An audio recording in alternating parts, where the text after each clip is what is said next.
Assalamualaikum warahmatullahi wabarakatuh. Saya adalah Permatasari dari kelas Akuntansi Syariah 2 dengan NIM 20410500330. Di sini saya akan menjawab soal UAS Ekonomi Makro Islam.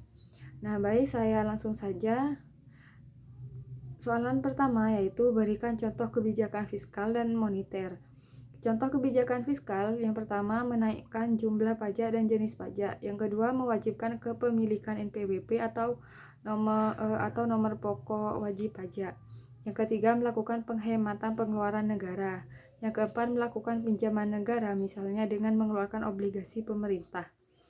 Contoh kebijakan moneter yaitu kebijakan diskonto, misalnya di saat negara mengalami krisis dan tingkat inflasi sangat tinggi yang diakibatkan banyaknya uang yang beredar di masyarakat. Maka pemerintah melaksanakan salah satu instrumen kebijakan moneter yaitu kebijakan diskonto, di mana pemerintah menaikkan suku bunga.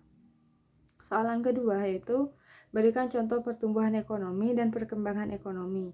Contoh pertumbuhan ekonomi yang pertama, penggunaan mesin untuk memproduksi barang pada suatu industri.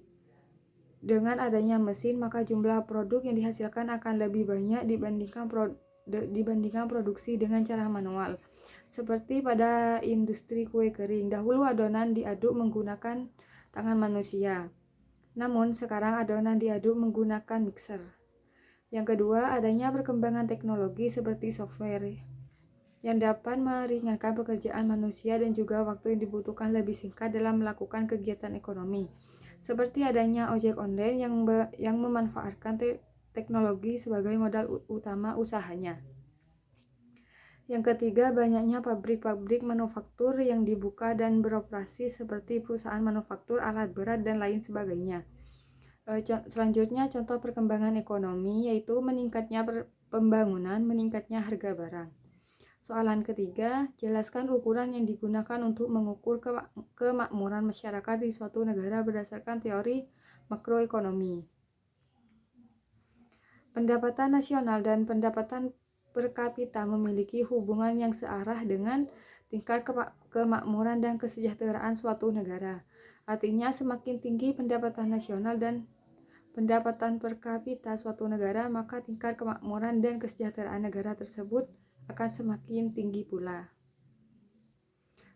Selanjutnya soalan keempat, Budi baru saja pulang dari Amerika. Saat tiba di Indonesia, dia membawa uang cash sebesar 100 US dollar dan ingin menukarkannya.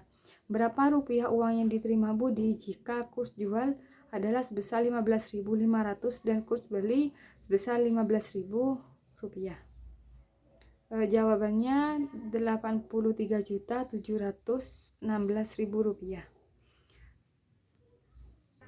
Selanjutnya soalan kelima, apa saja dua garis besar kebijakan pemerintah untuk mengatasi kemiskinan? Yang pertama, membuka lapangan kerja. Yang kedua, meningkatkan kualitas pendidikan. Yang ketiga, menjaga kestabilan harga pokok barang. Yang keempat, memberikan subsidi kepada masyarakat. Yang kelima, mengembangkan balai latihan kerja. Yang keenam, memberikan layanan kesehatan yang murah. Mungkin cukup sekian jawaban dari saya, kurang lebihnya mohon maaf. Wassalamualaikum warahmatullahi wabarakatuh.